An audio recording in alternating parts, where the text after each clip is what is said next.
अस्सलाम वालेकुम। उम्मीद करता हूँ सब खैरियत से होंगे। आज हमने अपनी रिमेनिंग जो हमारी एक्सरसाइज रह गई थी उसको कंप्लीट करेंगे। आज क्वेश्चन नंबर 7 को हमने डिस्कस करना है। Right 2 steps you will follow to clean a messy survey. हम मैसी सर्वे को क्लीन करने के लिए कौन से स्टेप इम्प्लीमेंट करते हैं, उसमें से वो कह रहा है 2 बताएं। पेज नंबर 76 पे आपके पास फर्स्ट है हमारे पास यहाँ 3 पॉइंट्स बने हुए हैं। स्पेलिंग एरर, सेकंड हमारे पास मिसिंग एरर इंटायर्स एंट्रीज जो है हमारे पास मिसिंग जो है उनको फिल करना है। थर्ड है मिस कैपिटलाइजेशन, मतलब 3 है, इनमें से आप कोई से 2 कर सकते। क्वेश्चन नंबर 8 है। Name any 2 tools use for creating charts. Charts को क्रिएट करने के लिए हम कौन कौन से टूल्स यूज़ करते हैं, ये हमने last time creating charts page number 81 creating chart in spreadsheet, Google sheet and Microsoft Excel are simple yet powerful tool for creating charts. Charts को क्रिएट करने के लिए हमारे पास 2 टूल्स हैं, गूगल शीट और माइक्रोसॉफ्ट एक्सेल। नेक्स्ट हमारे पास लॉन्ग क्वेश्चन की तरफ मूव करते हैं। लॉन्ग क्वेश्चन में सबसे पहले क्वेश्चन नंबर 1 है। Explain 6 steps of data science life cycle with 1 line each, मतलब हर एक की एक लाइन आपने एक्सप्लेन करनी है। लॉन्ग नंबर 1 SDLC के स्टेप्स हैं। सबसे पहले स्टेप है 1 अंडरस्टैंडिंग द प्रॉब्लम। SDLC हमारे पास 6 स्टेप्स पे कंसिस्ट करती है। सबसे पहले अंडरस्टैंडिंग द प्रॉब्लम, हमने यहाँ पे बेसिकली देखना है कि हमारे पास प्रॉब्लम क्या है। प्रॉब्लम के अकॉर्डिंगली हमने उसको अंडरस्टैंड करना है और देन आगे हम उसको मूव करेंगे टूवर्ड। नेक्स्ट जो हमारे पास स्टेप है वो है हमारे पास कलेक्टिंग डाटा। डाटा को कलेक्ट करना है, प्रॉब्लम को अंडरस्टैंड कर लिया है। नेक्स्ट हमारे पास जो फेज़ है वो है कलेक्टिंग डाटा, हमने डाटा को कलेक्ट करना है। थर्ड स्टेप हमारे पास cleaning and updating validating data. Data को कलेक्ट करने के बाद उसको हमने क्लीन करना है और उसको वैलिडेट करना है कि हमारे पास ये डाटा वैलिड है या नहीं है। फोर्थ है हमारे पास एनालाइजिंग डाटा। अब आपने डाटा को एनालिसिस करना है डिफरेंट पॉइंट ऑफ व्यू से। उसका एनालिसिस करने के बाद हमने चेक करना है कि कंपैरिजन, एनालिसिस में आता है basically comparison. Interpreting data, interpreting से मुराद अब आपने उसको किसी फॉर्मेट में कन्वर्ट करना है। अब एक अप्रोप्रिएट फॉर्मेट में कन्वर्ट करने के बाद आपने इसको शो करवाना है। नेक्स्ट है हमारे पास विजुलाइजिंग एंड कम्युनिकेटिंग रिजल्ट्स। अब हमने डाटा को विजुलाइज करना है। अब हमने एक पिक्चर फॉर्म में हमने विजुलाइज करके लोगों को दिखाना है कि हमारा रिज़ल्ट ये कह रहा है, हमारा रिज़ल्ट कम्युनिकेट करके बताएगा कि ये चीज़ें डिस्प्ले कर रहा है। लॉन्ग क्वेश्चन नंबर 2 है। बार चार्ट, पाई चार्ट और लाइन चार्ट के दरमियान आपने कंपैरिजन बताना है और इसको एग्जांपल्स के साथ एक्सप्लेन करना है। सबसे पहले बार चार्ट है। ये बेसिकली बार चार्ट हमारे पास यूज़ फॉर कंपैरिजन ग्रुप्स को कंपेयर करने के लिए हम इसको यूज़ करते हैं।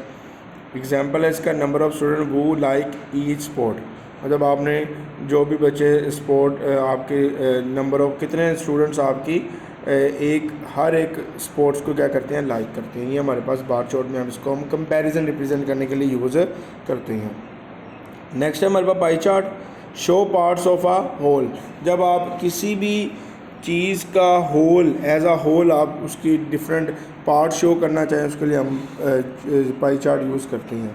परसेंटेज ऑफ फेवरेट स्नैक्स 100%, जब आपके पास चीज़ें आपको रिक्वायर्ड हों तो उसके लिए हम पाई चार्ट यूज़ करते हैं। आपने उसमें 100% ही चीज़ों को एक्सप्लेन करना होता है कि 20% ये स्नैक यूज़ करते हैं, 30% ये और 100% हमारा ये रिजल्ट है। नेक्स्ट है line chart. Show changes over time, हमारे पास टाइम बाय टाइम जो चेंजिंग होती है वो हम लाइन चार्ट में यूज़ करते हैं। Number of student arriving late each week, एक बीच में आपका नंबर ऑफ़ स्टूडेंट्स बढ़ रहे हैं, कम हो रहे हैं, ये उसके लिए आप यूज़ कर सकते हैं। अक्सर आपने देखा होगा डॉलर का रेट बढ़ रहा होता है, कम हो रहा होता है, तो वो लाइन चार्ट की मदद से उसका कंपैरिजन किया जाता है। आपको ओवर द टाइम चीज़ें चेंज हो रही हों तो वो आप लाइन चार्ट की मदद से ही उसको डिस्प्ले कर सकते हैं। क्वेश्चन नंबर 3 है हमारे पास लॉन्ग। DBMS और SQL के दरमियान डिफ्रेंशिएट करें वो क्या है। डेटाबेस को अब स्टार्ट करते हैं। Database management system is a software, ये एक सॉफ्टवेयर है use to create, manage and interact with database. ये एक सॉफ्टवेयर है जो कि आपके पास डेटाबेस को क्रिएट करने, मैनेज करने और उसके साथ इंटरेक्ट होने में हमें हेल्प आउट करता है, यूज़ होता है। एग्जांपल है इसकी MySQL और SQLite। And Microsoft SS. ये 3 सॉफ्टवेयर हैं जो हमारे पास DBMS के लिए यूज़ होते हैं, डेटाबेस मैनेजमेंट सिस्टम के लिए। To work with data in a database we use language called structure query language. वो कह रहा है डेटाबेस के साथ वर्क करने के लिए हमें लैंग्वेज की ज़रूरत पड़ती है, एक ज़ुबान की ज़रूरत पड़ती है जिसको हम SQL कहते हैं, structure query language. SQL help us to add, update, delete और retrieve data using the simple commands. हम डिफरेंट कमांड्स की मदद से, सिंपल कमांड्स की मदद से इसमें डाटा ऐड कर सकते हैं, उसको एग्जिस्टिंग डाटा को अपडेट कर सकते हैं या एग्जिस्टिंग डाटा को डिलीट कर सकते हैं और उसको रिट्रीव मीन उसको शो करवा सकते हैं अपनी स्क्रीन वगैरह पे। तो नीचे हमारे पास तीन एग्जांपल्स हैं इसकी, क्यूरीज़ हैं, कमांड्स हैं। फर्स्ट है सिलेक्ट स्टैटिक फ्रॉम स्पोर्ट्स।